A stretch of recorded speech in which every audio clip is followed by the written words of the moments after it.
afternoon, welcome. This is Jamb year 2011 government past question number 30, and the question here says the presidential system of government was introduced in Nigeria with the constitution of dash.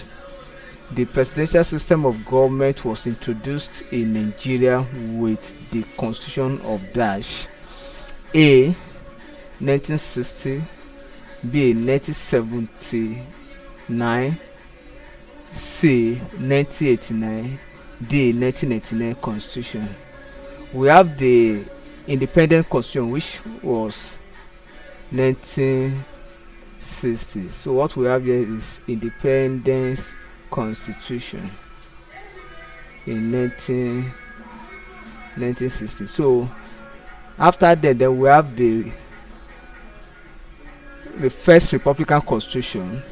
They will now have the second republican constitution in 1979. So this is what we have the second republican constitution.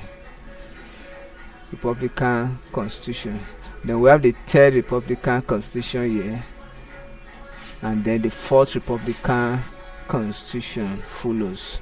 Then the presidential system of government was introduced by the second republican constitution, and that is what led to Shehu Shagari as the first presidential candidate, or the first president in Nigeria political system. So he was the first to head that post or that title called president, and the constitution that led to that was. So option B is correct. Thank you and God bless you. Kindly subscribe for more videos.